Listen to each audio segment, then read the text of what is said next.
So you spent 15 years in the fashion industry owning your craft. And before we deep dive, let's do a quick rundown of your brand level resume because it's kind of wild.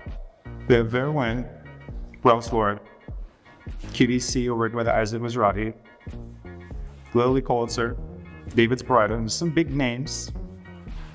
There. Sample size, these are big names. Big names.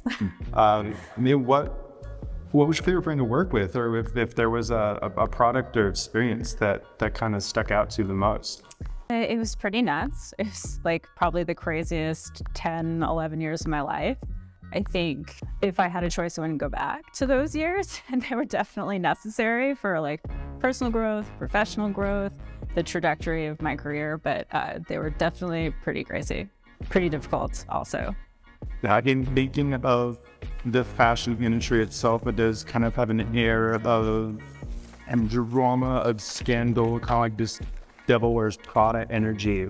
But what's real? With what are some either just some misconception or common or rare about the industry itself? Well, Devil Wears Prada is obviously a great book and a great movie, but and somewhat accurate in the sense that, yeah, it's not all rainbows and butterflies. It's definitely actually a lot tougher than people realize. And I think that's probably the greatest misconception, is just that we have a lot of fun. We drink a lot of champagne. It's like models wandering around, having the time of their lives. And that's really, maybe a microcosm of it. Once a year, you see that for 15 minutes at a time. But in reality, it takes a ton of effort. The process of developing product is long. It's, we've managed through modernization to get it down to like 6 to 9 months sometimes, but predominantly it can be 12 to 18 months. It's a long time to dedicate to a process. It's can be really grueling. Those were some really difficult years, were the years that I worked for those big companies. I was exhausted. I wasn't eating a lot. I wasn't sleeping a lot. I was a total mess. I was broke. It's not glamorous. It's not a glamorous industry at all. And so I would say that's the biggest misconception. Every single experience I had with each brand that I've been with in the past has been so dramatically different, even if they were similar product categories. So, starting with Vera, those were the days of just being so infatuated with the industry. I was so young. I was like 19, just crazy to think about. I had just gotten back from Italy. I had worked at a bridal house there to just try to learn, the craft and where it came from. So Vera was just really magical, like working with some of the most talented people in the entire world at what they do, pattern makers, sewers, like just incredible talent. And that's when I was just so in love with everything. It was very naive. It was a little green, but it was really, really great. And then the recession happened, which was terrible. But what doesn't kill us makes us stronger, right? So Ralph was really tough. You have to be so on point when you work for brands like that, because they have not just like a very big reputation with direct to consumer, but they have a huge wholesale channel. You have to meet such really intense deliverables with like the big box stores back then. Retail has changed dramatically in the last 8 years, but it was wild having to be Nordstrom, Macy's.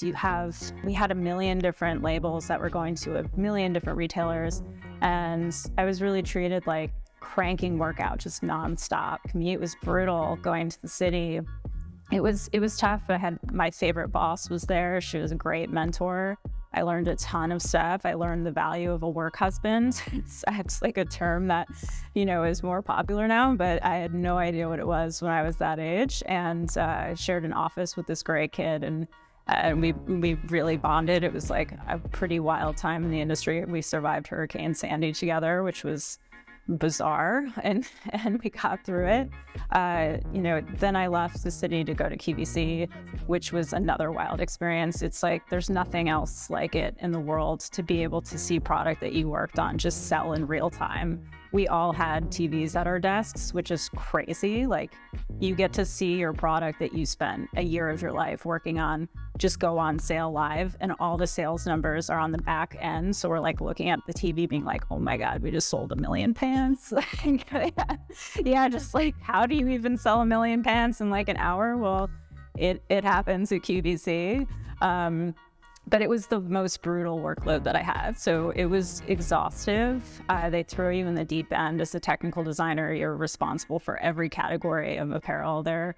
So knits, sweaters, wovens, outerwear, tops, bottoms, everything. You're responsible for everything. So you either sink or swim. Thankfully, I swam, but it was really intense. It was a lot to take on, and a priceless experience. I would say that was probably the job that I learned the most in, was at QVC, for sure. And it's a great company to work for. They have some of the best benefits in the industry. They really try to take care of their employees in a way that most companies honestly don't.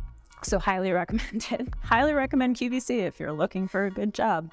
I left though because I was starting to feel kind of like I was losing my passion. It's hard when you're treated like a machine for such an extended period of time not to kind of lose your passion. I was starting to lose my center. I needed to like remind myself why I got into the industry to begin with. I exited and I ended up at Lilly Pulitzer, which is awful. I don't love bad mouthing a brand, so I'll try to keep it short and sweet, but they have this reputation of being kind of a sorority in the industry, and in the worst kind of way. It's just pretty toxic work environment. But they threw great parties, which is always fun. They have this one party annually every year. They call it Lilly Prom, which is kind of comical, again, in this like sorority sister kind of complex way. Like, everybody raids the archives sample closet, which is fun in and of itself. You're like, do we make a movie montage? Maybe. Like, everybody's got crazy Lilly Pulitzer prints on and taking belts and fabric and wrapping them around their heads. Like, people get super into it. Mandatory. You have to wear Lilly to the prom. So we go to the prom. It's always an event somewhere outside of Philadelphia, which is kind of the other hilarious aspect of Lilly Pulitzer. If you know the brand and you know Philadelphia, it's like the oddest juxtaposition. Like, Lilly's this brand that's like super happy. And like, if anybody knows Philly and you're just like, look at a Phillies fan down on Broad Street at any given time, and you see like Lilly Pulitzer with palm trees and a pink building. It's so wild. So, Lilly Prom is fun though. We drink a lot of champagne, a lot of dancing. They have a company theme song. You want to dance with somebody? Whitney Houston. Really, he was somebody. Yeah. So that song would come on at Lilly Prom, and like every woman in that room was like just high-pitched streaking noise. Yeah. I mean, who doesn't love Whitney? Who doesn't love Whitney? I love Whitney. Yeah. Toxic but fun. So at least there was some type of silver lining. I was there for a super brief time, just because of how toxic it was. And I went on to David's Bridal, which actually ended up being, if I could have stayed anywhere for the rest of my career, it would have been there, which is tragic because I only got to be there for about 2.5 years. They were just not financially sound in the end. And so I had to kind of self-preserve. I moved on, but I love Bridal. That's part of why I got in the industry. So I had a lot of autonomy in that job. I had a great boss. She was super supportive. We got to travel to Asia all the time. So I miss that. I miss that a lot.